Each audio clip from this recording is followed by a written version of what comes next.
प्यारे विद्यार्थियों, बेशक मन नूं दिलासा देण दे लई कह दिता जाता है कि मौत ने एक दिन आना ही है और सब ने एक दिन जाना ही है। बजुर्ग होने के नाते असी दिलासा जरूर दे दिंने हाँ कि उम्र बहुत ज़्यादा सी, वो इस दुनिया तो विदा हो गए, विदा हो गया। परंतु जो घाटा उन्हां रूहां नूं पैंदा जिन्हां रूहां नाल ओह रूह विछड़दी है, उस परिवार नूं जो घाटा पैंदा है, वो सारी कहानी दा वार्तालाप मैं तुहाडे नाल इस कहानी दे विच साझा करांगा। कहानी का नाम है वारस। तलविंदर जियां दी रचना वारस। बापू सज्जन सिंह जो कि रोजाना नितनेम करदा सी, जपजी साहब का पाठ करदा सी, तो करम सिंह रोजाना उसनूं बनी इस आदत नूं देखदा सी और चंगे तरीके नाल उस तों कुछ सीखण नूं उन्हूं मिलदा सी। परंतु अज अजिहा ना होया।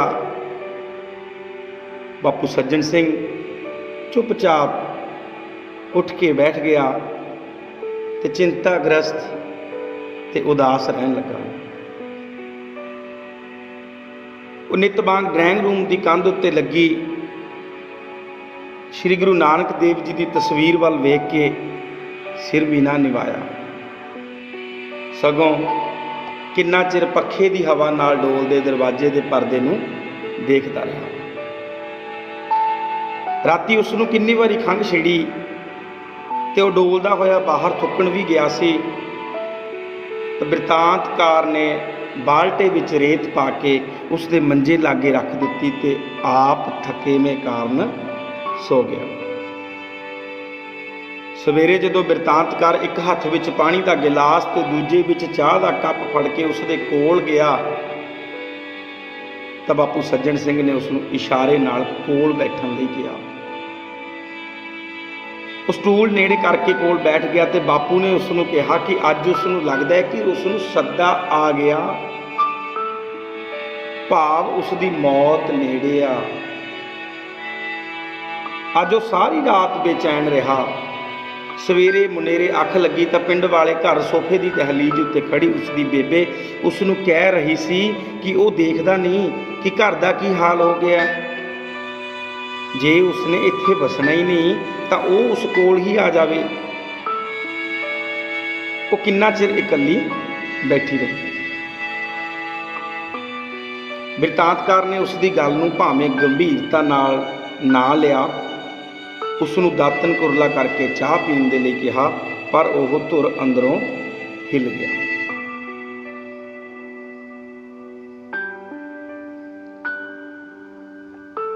बापू ने तकलीफ जही महसूस करदियां चूली की ते सहजे सहजे चाह पीती। उसने बिरतांतकार नूं पुछया कि उसकी पत्नी जसवीर कदों आवेगी, तो उसने दस्या कि परसों शनिचरवार की छुट्टी है तो वह उस दिन ही आवेगी। चाह पीण मगरों बापू कहन लग्या कि जनानियों बगैर घर सुन्ना सुन्ना लगता है। उसने कहा कि जेकर जसवीर की बदली नहीं हुंदी तो वह उसकी नौकरी छुड़ा लवे। उसके पुछण ते बिरतांतकार ने दस्या कि इत्थों के राज प्रबंध विच सिफारतां ते रिश्वतां तो बिना बदली नहीं हुंदी। तो बापू ने दस्या कि उसकी बेबे तां रत्ता घर का विसाह नहीं खांदी सी, हुण वो घर उसदे नाल ही मुक गया। घर की रौनक जनानी नाल ही हुंदी आ। ਬਾਪੂ ਦੀ ਇਸ ਗੱਲ ਦਾ ਬਿਰਤਾਂਤਕਾਰ ਨੂੰ ਪਿੰਡ ਵਿੱਚ ਬਿਤਾਇਆ ਉਹ ਸਮਾਂ ਯਾਦ ਆ ਗਿਆ ਜਦੋਂ ਬਾਪੂ ਦੇ ਹੁੰਦਿਆਂ ਘਰ ਵਿੱਚ ਰੌਣਕ ਹੁੰਦੀ ਸੀ। ਬਾਪੂ ਦੇ ਨਾਲ ਬੇਬੇ ਦੇ ਹੁੰਦਿਆਂ ਘਰ ਵਿੱਚ ਰੌਣਕ ਹੁੰਦੀ ਸੀ। ਬਾਪੂ ਸਵੇਰੇ ਕੁੱਕੜ ਦੀ ਬਾਂਗ ਨਾਲ ਉੱਠ ਕੇ ਇਸ਼ਨਾਨ ਕਰਕੇ ਜਪਜੀ ਸਾਹਿਬ ਦਾ ਪਾਠ ਕਰਦਾ। ਬੇਬੇ ਭਾਵੇਂ ਪਾਠ ਕਰਨਾ ਜਾਣਦੀ ਨਹੀਂ ਸੀ, ਪਰ ਫਿਰ ਵੀ ਉਹਦੇ ਨਾਲ ਕੋਈ ਅੱਧੀ ਪਚੱਧੀ ਤੁਕ ਗੁਣਗੁਣਾਉਂਦੀ ਹੋਈ ਚੁੱਲ੍ਹੇ ਚੌਂਕੇ ਦੇ ਆਹਰ ਵਿੱਚ ਜੁਟੀ ਰਹਿੰਦੀ। ਕਈ ਵਾਰ ਜਦੋਂ ਬਾਪੂ ਦਾ ਚਿੱਤ ਪ੍ਰਸੰਨ ਹੁੰਦਾ ਤਾਂ ਉਹ ਬੇਬੇ ਨੂੰ ਆਪਣੇ ਕੋਲ ਬਿਠਾ ਲੈਂਦਾ ਤੇ ਦੋਵੇਂ ਨਿੱਕੀਆਂ ਨਿੱਕੀਆਂ ਗੱਲਾਂ ਕਰਦੇ। ਕਰਮ ਸਿੰਘ ਨੂੰ ਮਹਿਸੂਸ ਹੁੰਦਾ ਕਿ ਉਹ ਜ਼ਰੂਰ ਆਪਣੀ ਜਵਾਨੀ ਵੇਲੇ ਦੀਆਂ ਗੱਲਾਂ ਕਰਦੇ ਹੋਣਗੇ। ਬਾਪੂ ਬੇਬੇ ਨੂੰ ਕਹਿੰਦਾ ਕਿ ਲੋਕ ਕਹਿੰਦੇ ਸਨ ਕਿ ਇੰਨੀ ਸੋਹਣੀ ਲਾਟ ਵਰਗੀ ਤੀਵੀਂ ਇਸ ਸਿੱਧੜ ਬੰਦੇ ਦੇ ਤਰਖਾਣ ਦੇ ਕਿਵੇਂ ਬਸੂ। ਤਾਂ ਉਸ ਨੂੰ ਮਾਣ ਸੀ ਕਿ ਉਸਨੇ ਉਹ ਤੀਵੀਂ ਵਸਾ ਕੇ ਵਿਖਾਈ। ਉਹ ਦੱਸਦਾ ਕਿ ਕਈਆਂ ਨੇ ਉਸ ਕੋਲ ਸੇਬ ਤੇ ਹੁਸਨ ਕਰਕੇ ਹੀ ਰੱਖੀ ਹੋਈ ਸੀ, ਪਰ ਬੇਬੇ ਕਹਿੰਦੀ ਸੀ ਕਿ ਇਹ ਗੱਲ ਠੀਕ ਨਹੀਂ, ਉਹਨਾਂ ਦੀ ਸੇਬ ਉਹਦੇ ਕੰਮ ਕਰਕੇ ਹੀ ਰੱਖੀ ਹੋਈ। ਸੇਬ ਹੁੰਦੀ ਨੇੜਤਾ, ਆਪਸੀ ਪਿਆਰ। ਉਹ ਉਸ ਦੀਆਂ ਝੁਰੜੀਆਂ ਛੱਡ ਗਏ। ਬਾਪੂ ਦੇ ਡੌਲਿਆਂ ਨੂੰ ਦੇਖ ਕੇ ਚਿੰਤਾ ਵਿੱਚ ਆਖਦੀ ਕਿ ਉਹ ਆਪ ਕੁਝ ਖਾਂਦਾ ਨਹੀਂ, ਸਗੋਂ ਮੁੰਡਿਆਂ ਨੂੰ ਖਵਾਈ ਜਾਣ ਲਈ ਕਹਿੰਦਾ ਹੈ। ਔਰ ਉਹ ਕਹਿੰਦਾ ਸੀ ਕਿ ਮੁੰਡਾ ਪੜ੍ਹਾਈ ਵਿੱਚ ਬਹੁਤ ਸਿਰ ਖਪਾਈ ਕਰਦਾ ਹੈ, ਉਹ ਸਾਰੇ ਪਿੰਡ ਵਿੱਚ ਨਾਂ ਕਮਾਵੇਗਾ। ਬੇਬੇ ਦਾ ਲਿਪਿਆ ਪੋਚਿਆ ਘਰ, ਉਸ ਦੇ ਸੁਥਰੇ ਹੋਣ ਦੀ ਤੇ ਬਾਪੂ ਕੋਲ ਸਿਰ ਖੁਰਕਣ ਦੀ ਵੇਲ ਨਾ ਹੋਣਾ ਉਸ ਦੇ ਮਿਹਨਤੀ ਹੋਣ ਦੀ ਗਵਾਹੀ ਭਰਦਾ ਸੀ। ਹਰ ਛਮਾਹੀ ਦਾਣਿਆਂ ਨਾਲ ਭੜੋਲੇ ਭਰ ਜਾਂਦੇ, ਪੱਠਾ ਦੱਬਾ ਆ ਜਾਂਦਾ। ਕਦੀ ਕਦੀ ਬਾਪੂ ਜਦੋਂ 2 ਘੁੱਟ ਪੀ ਕੇ ਅੱਪਲ ਟੱਪਲੀਆਂ ਮਾਰਦਾ ਤਾਂ ਬੇਬੇ ਬਿਨਾਂ ਗੁੱਸਾ ਕੀਤਿਆਂ ਉਸ ਨੂੰ ਝਾੜਦੀ। ਪਰ ਬਾਪੂ ਤੇ ਬੇਬੇ ਕਦੇ ਲੜਦੇ ਨਹੀਂ ਸੀ। ਇਸ ਮਾਹੌਲ ਵਿੱਚ ਬਿਰਤਾਂਤਕਾਰ ਦੀਆਂ 2 ਭੈਣਾਂ ਵਿਆਹੀਆਂ ਗਈਆਂ। ਉਸਨੇ ਪੜ੍ਹਾਈ ਮੁਕਾਈ, ਉਸ ਦੇ ਨੌਕਰੀ ਲੱਗੀ। ਸਰਕਾਰੀ ਹਸਪਤਾਲ ਵਿੱਚ ਸਟਾਫ ਨਰਸ ਲੱਗੀ ਕੁੜੀ ਨਾਲ ਉਸ ਦਾ ਵਿਆਹ ਹੋ ਗਿਆ। ਅਖੀਰ ਪਰਿਵਾਰਕ ਮਜਬੂਰੀਆਂ ਬਸ ਉਹ ਪਿੰਡ ਛੱਡ ਕੇ ਸ਼ਹਿਰ ਦੀ ਇੱਕ ਤੰਗ ਗਲੀ ਵਿੱਚ ਕਿਰਾਏ ਉੱਤੇ ਮਕਾਨ ਲੈ ਕੇ ਰਹਿਣ ਲੱਗਾ। ਬੇਬੇ ਦੇ ਮਰਨ ਉੱਤੇ ਉਸ ਦਾ ਬਾਪੂ ਢਾਹੀ ਹੋਇਆ। ਉਹ ਅਸਲੋਂ ਹੀ ਟੁੱਟ ਗਿਆ ਸੀ, ਕਾਮਲਿਆਂ ਵਾਂਗ ਫਿਰਦਾ ਰਹਿੰਦਾ ਸੀ। ਉਹ ਕਦੇ ਬੇਬੇ ਦੇ ਲਿਪੇ ਚੌਂਕਿਆਂ ਉੱਤੇ ਹੱਥ ਫੇਰਦਾ, ਕਦੇ ਉਸ ਦੇ ਟੰਗੇ ਕੱਪੜਿਆਂ ਨੂੰ ਵੇਖਦਾ। ਉਹ ਕਿਸੇ ਨਾਲ ਬੋਲਦਾ ਚੱਲਦਾ ਨਹੀਂ ਸੀ। ਬੇਬੇ ਦੀਆਂ ਅੰਤਿਮ ਰਸਮਾਂ ਮਗਰੋਂ ਸਾਰੇ ਰਿਸ਼ਤੇਦਾਰ ਚਲੇ ਗਏ ਤਾਂ ਬਿਰਤਾਂਤਕਾਰ ਨੇ ਉਸ ਨੂੰ ਸ਼ਹਿਰ ਚਲੇ ਜਾਣ ਲਈ ਕਿਹਾ, ਪਰ ਉਹ ਚੁੱਪ ਰਿਹਾ। ਅੰਤ ਉਹ ਵੀ ਨੌਕਰੀ ਦੀ ਮਜਬੂਰੀ ਕਰਕੇ ਸ਼ਹਿਰ ਵਾਪਸ ਚਲੇ ਗਏ। ਹੁਣ ਬਿਰਤਾਂਤਕਾਰ ਹਫ਼ਤੇ 2 ਹਫ਼ਤਿਆਂ ਮਗਰੋਂ ਪਿੰਡ ਜਾਂਦਾ। ਬਾਪੂ ਵੀ ਕਦੀ ਕਦੀ ਭੱਠੀ ਮੰਗਾਉਂਦਾ। ਉਸਨੇ ਸੇਬ ਵੀ ਜਿਹੜੀ ਆ ਉਹ ਛੱਡ ਦਿੱਤੀ ਤੇ ਬਹੁਤਾ ਸਮਾਂ ਗੁਰਦੁਆਰਿਆਂ ਵਿਚਲੇ ਬੋਹੜ ਹੇਠਾਂ ਤਖਤ ਪੋਸ਼ ਉੱਤੇ ਪਿਆ ਰਹਿੰਦਾ। ਰੋਟੀ ਉਹ ਭਾਈ ਮਹੈਨ ਸਿੰਘ ਦੇ ਜਾਂ ਕਿਸੇ ਸੇਬ ਵਾਲੇ ਦੇ ਘਰ ਖਾ ਲੈਂਦਾ। ਘਰ ਚੁੱਲ੍ਹਾ ਉਹ ਕਦੇ ਕਦੀ ਬਾਲਦਾ। ਲਿਪਿਆ ਪੋਚਿਆ ਤੇ ਸਾਫ਼ ਰਹਿਣ ਵਾਲਾ ਵਿਹੜਾ ਅਣਸਵਰਿਆ ਹੀ ਪਿਆ ਰਹਿੰਦਾ।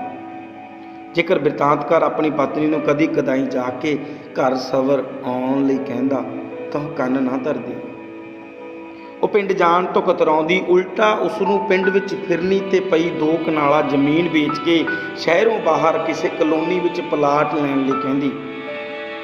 ਪਰ ਲੇਖਕ ਦੀ ਕਦੇ ਆਪਣੇ ਬਾਪੂ ਨਾਲ ਇਹ ਗੱਲ ਕਰਨ ਦੀ ਹਿੰਮਤ ਨਹੀਂ ਸੀ ਪਈ। ਇੱਕ ਦਿਨ ਬਾਪੂ ਨੇ ਆਪ ਹੀ ਉਹ ਪਲਾਟ ਦੇ ਗਾਹਕ ਬਾਰੇ ਦੱਸਿਆ ਤੇ ਉਸ ਪਲਾਟ ਦੇ ਪੈਸੇ ਬਾਪੂ ਨੇ ਉਸ ਨੂੰ ਸ਼ਹਿਰ ਵਿੱਚ ਰਹਿਣ ਦਾ ਬੰਦੋਬਸਤ ਕਰਨ ਦੇ ਲਈ ਦੇ ਦਿੱਤੇ। ਇਸ ਲਈ ਉਸਨੇ ਬੇਬੇ ਦੀਆਂ ਟੂਮਾਂ ਵੇਚਣ ਦੀ ਗੱਲ ਵੀ ਕਹੀ। ਉਹ ਆਪਣੀ ਜ਼ਿੰਦਗੀ ਪਿੰਡ ਵਿੱਚ ਹੀ ਕੱਟਣੀ ਚਾਹੁੰਦਾ ਸੀ, ਕਿਉਂਕਿ ਉਹ ਆਪਣੀ ਜ਼ਿੰਦਗੀ ਤੇਜ ਕੌਰ ਨਾਲ ਹੀ ਮੁੱਕ ਗਈ ਸਮਝਦਾ ਸੀ। ਲੇਖਕ ਨੇ ਸਾਰਾ ਜ਼ੋਰ ਲਾ ਕੇ ਸ਼ਹਿਰੋਂ ਬਾਹਰ ਨਵੀਂ ਬਣ ਰਹੀ ਕਲੋਨੀ ਵਿੱਚ ਪਲਾਟ ਲੈ ਕੇ 2 ਕਮਰੇ ਤੇ ਰਸੋਈ ਬਣਾ ਲਏ, ਪਰ ਉਸ ਦੀ ਪਤਨੀ ਦੀ ਬਦਲੀ ਦੂਜੇ ਸ਼ਹਿਰ ਦੀ ਹੋ ਗਈ। ਬਿਰਤਾਂਤਕਾਰ ਦੀ ਇਕੱਲਤਾ ਨੂੰ ਦੂਰ ਕਰਨ ਤੇ ਉਸ ਦੀ ਗੈਰ ਹਾਜ਼ਰੀ ਵੇਲੇ ਘਰ ਰਹਿਣ ਲਈ ਬਾਪੂ ਉੱਥੇ ਆਉਣ ਲਈ ਮੰਨ ਗਿਆ।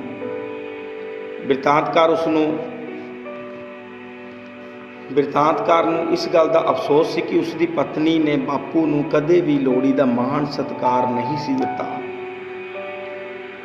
उसनूं बापू दे पुड़े हुए हत्थां ते तांबे रंगे चेहरे तो नफरत सी। ਉਹ ਬਾਪੂ ਦੁਆਰਾ ਵਿਹੜੇ ਵਿੱਚ ਖੰਘਾਰ ਸੁੱਟਣ ਦਾ ਬੁਰਾ ਮਨਾਉਂਦੀ ਸੀ।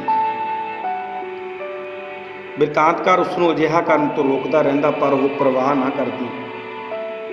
ਉਹ ਚਾਹ ਪਾਣੀ ਦੇਣ ਲੱਗੇ ਵੀ ਕਹਿ ਕੇ ਫੜਾਉਣ ਦੀ ਥਾਂ ਬਾਪੂ ਦੇ ਕੋਲ ਰੱਖ ਕੇ ਚਲੀ ਜਾਂਦੀ।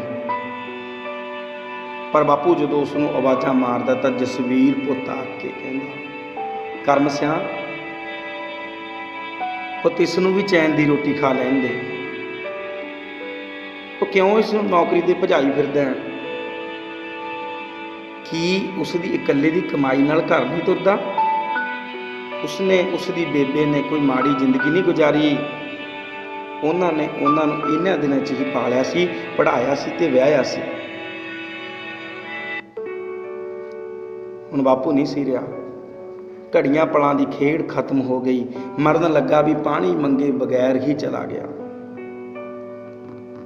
ਉਹ ਠੰਡਾ ਹੁੰਦਾ ਦੇਖ, ਸਰੀਰ ਦੇਖ ਕੇ ਉਸ ਦੁਆਰਾ ਕੰਧ ਉੱਪਰੋਂ ਆਵਾਜ਼ਾਂ ਮਾਰਨ ਤੇ ਗੁਆਂਢੀ ਬਰਮਾ ਆ ਗਿਆ।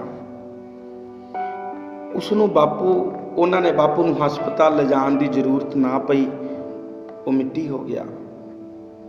ਬਿਰਤਾਂਤਕਾਰ ਬਰਮੇ ਦੇ ਮੋਢੇ ਨਾਲ ਲਾ ਕੇ ਰੋਇਆ। ਉਸਨੇ ਉਸ ਨੂੰ ਦਿਲਾਸਾ ਦਿੱਤਾ।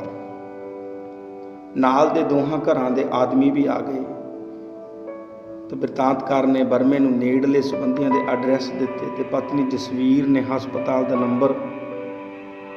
ਬਰਮੇ ਦੇ ਜਾਣ ਮਗਰੋਂ 4-5 ਬੰਦੇ ਉਸ ਕੋਲ ਬੈਠੇ ਤੇ ਉਹ ਬਾਪੂ ਦੀ ਬਿਮਾਰੀ ਬਾਰੇ ਪੁੱਛਣ ਰਹੇ ਸੀ। ਉਹ ਡੁਸਕਦੇ ਬਿਰਤਾਂਤਕਾਰ ਨੂੰ ਚੁੱਪ ਕਰਾ ਰਹੇ ਸੀ। ਇੱਕ ਬੈਂਕ ਮੁਲਾਜ਼ਮ ਨੇ ਕਿਹਾ ਕਿ ਰਿਸ਼ਤੇਦਾਰਾਂ ਨੂੰ ਉਡੀਕਦਿਆਂ ਤੇ ਹੋਰ ਪ੍ਰਬੰਧ ਕਰਦਿਆਂ 1:30-2 ਵੱਜ ਜਾਣੇ ਹਨ। ਉਹਨਾਂ ਦੀ ਕਲੋਜ਼ਿੰਗ ਚੱਲ ਰਹੀ ਹੈ। ਉਹ ਜਰਾ ਬੈਂਕ ਹਾਜ਼ਰੀ ਭਰ ਕੇ ਤਦ ਤੱਕ ਪਹੁੰਚ ਜਾਵੇਗਾ। ਇਸੇ ਤਰ੍ਹਾਂ ਬਾਕੀ ਬੰਦੇ ਵੀ ਕਿਸੇ ਨਾ ਕਿਸੇ ਬਹਾਨੇ ਉੱਥੋਂ ਚਲੇ ਗਏ। 11 ਵਜੇ ਬਰਮਾ ਕੁਝ ਤਾਰਾਂ ਟੈਲੀਫੋਨ ਸੁਨੇਹਿਆਂ ਦਾ ਕੰਮ ਮੁਕਾ ਕੇ ਆ ਗਿਆ ਤਾਂ ਉਸਨੇ ਸੇਵਾ ਸੰਮਤੀ ਵਾਲਿਆਂ ਦੀ ਗੱਡੀ ਮੰਗਵਾਉਣ ਦੀ ਸਲਾਹ ਦਿੱਤੀ ਤੇ ਕਿਹਾ ਕਿ ਬਾਕੀ ਸਮਾਨ ਜਿੱਥੇ ਵੀ ਜਾਣਾ ਹੋਵੇਗਾ ਸ਼ਹੀਦਾਂ ਦੇ ਜਾਂ ਸ਼ੀਤਲਾ ਮਾਤਾ ਉੱਥੇ ਮਿਲ ਜਾਵੇਗਾ। ਬਰਮੇ ਨੇ ਵੀ ਹੋਰ ਕਿਸੇ ਕੰਮ ਬਾਰੇ ਪੁੱਛਣ ਤੋਂ ਮਗਰੋਂ ਕਿਹਾ ਕਿ ਉਸ ਦੇ ਸਕੂਲ ਵਿੱਚ ਸੈਮੀਨਾਰ ਚੱਲ ਰਹੇ ਨੇ। ਉਸਨੇ ਵੀ 5-10 ਮਿੰਟ ਜਾ ਕੇ ਮੁੜ ਕੇ ਹੀ ਆਉਣਾ। ਬਰਮੇ ਦੇ ਜਾਣ ਮਗਰੋਂ ਉਸ ਦੀ ਪਤਨੀ ਚਾਹ ਦੀ ਗਲਾਸੀ ਲਿਆ ਕੇ ਉਸ ਨੂੰ ਪੀਣ ਲਈ ਕਹਿਣ ਲੱਗੀ। ਉਸ ਦਾ ਚਾਹ ਪੀਣ ਨੂੰ ਜੀ ਨਹੀਂ ਸੀ ਕਰਦਾ, ਪਰ ਗਲਾਸੀ ਫੜ ਲਈ। ਉਸ ਦੇ ਜਾਣ ਮਗਰੋਂ ਉਸਨੇ ਗਲਾਸੀ ਉਸੇ ਤਰ੍ਹਾਂ ਰਸੋਈ ਵਿੱਚ ਰੱਖ ਦਿੱਤੀ। 1 ਵਜੇ ਜਸਵੀਰ ਆਈ। ਉਸਨੇ ਸਬਰ ਤੇ ਠੰਮੇ ਨਾਲ ਗਿਣਤੀ ਦੇ ਹੀ ਹੰਝੂ ਬਹਾਏ।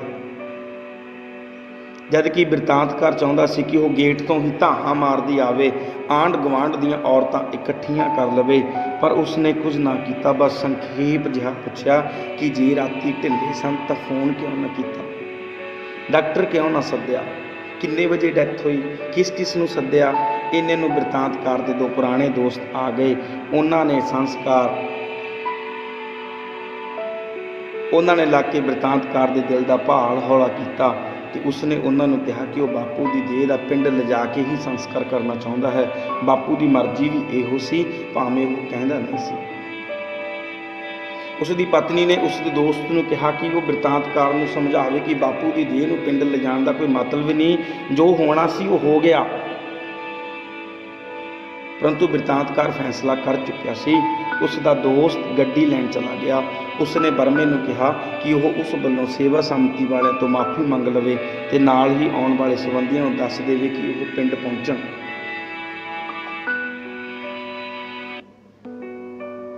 ਗੱਡੀ ਵਿੱਚ ਬਾਪੂ ਦੀ ਦੇਹ ਟਿਕਾ ਦਿੱਤੀ। ਹੁਜਕਿਆਂ ਤੋਂ ਬਚਣ ਦੇ ਲਈ ਬਿਰਤਾਂਤਕਾਰ ਨੇ ਬਾਪੂ ਦਾ ਸਿਰ ਆਪਣੇ ਪੱਟਾਂ ਉੱਤੇ ਰੱਖ ਲਿਆ। ਇੱਕ ਦੋਸਤ ਨੇ ਲੱਤਾਂ ਵੱਲੋਂ ਸੰਭਾਲ ਲਿਆ। ਚੁੱਪ ਦੇ ਸੰਘਣੇ ਜੰਗਲ ਵਿੱਚੋਂ ਲੰਘ ਰਹੇ ਉਹ ਪਿੰਡ ਦੀਆਂ ਜੂਹਾਂ ਵਿੱਚ ਜਾ ਪਹੁੰਚੇ। ਫਿਰਨੀ ਉੱਤੇ ਬਿਰਤਾਂਤਕਾਰਾਂ ਨੂੰ ਤਾਈ ਕਿਸ਼ਨੀ ਦੱਸੀ। ਤਾਈ ਆਪਣੇ ਦਿਓ ਸੱਜਣ ਸਿੰਘ ਦੀ ਮੌਤ ਬਾਰੇ ਸੁਣ ਕੇ ਦੁਹੱਥੜੀ ਪਿੱਟਣ ਤੇ ਉੱਚੀ ਉੱਚੀ ਬੈਣ ਪਾਉਣ ਲੱਗੀ। ਇਹਨੇ ਨੂੰ ਪਤਾ ਨਹੀਂ ਕਿੱਥੋਂ ਤੇ ਕਦੋਂ ਬਾਹਰੋਂ ਲੱਗਦੀ ਠੱਠੀ ਵਿੱਚੋਂ ਔਰਤਾਂ ਸਿਰਾਂ ਉੱਤੇ ਚਿੱਟੇ ਦੁਪੱਟੇ ਲੈ ਕੇ ਉੱਥੇ ਪਹੁੰਚ ਗਈਆਂ। ਪਿੰਡ ਦੇ ਮਰਦ ਬਿਰਤਾਂਤਕਾਰ ਦੇ ਗਲ ਲੱਗ ਲੱਗ ਕੇ ਢਾਹਾਂ ਮਾਰ ਰਹੇ ਸੀ। ਪਤਾ ਨਹੀਂ ਕਿਸ ਘਰੋਂ ਮੰਜਾ ਆਇਆ, ਕਿਹਨਾਂ ਦੀ ਮਦਦ ਨਾਲ ਬਿਰਤਾਂਤਕਾਰ ਦੇ ਬਾਪੂ ਦੀ ਦੇਹ ਉਸ ਉੱਤੇ ਪਈ ਰਹੀ। ਇਹਨਾਂ ਦੱਸਿਆ ਕਿ ਫਿਰਨੀ ਤੋਂ ਘਰ ਤੱਕ ਉਸ ਦੀ ਦੇਹ ਨਾਲ ਇੱਕ ਹਜੂਮ ਜਿਹਾ ਜਾ ਰਿਹਾ ਸੀ। ਬਿਰਤਾਂਤਕਾਰ ਨੇ ਪਿੰਡਾਂ ਤੇ ਬਜ਼ੁਰਗਾਂ, ਪੰਚਾਂ ਸਰਪੰਚਾਂ ਦੇ ਬਾਪੂ ਦੇ ਹੋਰ ਸੰਗੀ ਸਾਥੀਆਂ ਨਾਲ ਘਿਰਿਆ ਖੜਾ ਸੀ। ਸਾਰੇ ਉਹ ਹਰ ਦਿਲ ਅਜੀਤ ਸੱਜਣ ਸਿੰਘ ਦੇ ਚਲੇ ਜਾਣ, ਉਸ ਦੀ ਨੇਕ ਨੀਅਤ, ਸਿਰੜੀ ਤੇ ਸਖਤ ਮਿਹਨਤ ਦੀਆਂ ਗੱਲਾਂ ਕਰ ਰਹੇ ਸੀ। ਲੇਖਕ ਉਸ ਨੂੰ ਉਸ ਦੇ ਵਾਰਸਾਂ ਨੂੰ ਸੌਂਪ ਕੇ ਸੁਰਖਰੂ ਹੋਇਆ ਅਨੁਭਵ ਕਰ ਰਿਹਾ ਸੀ।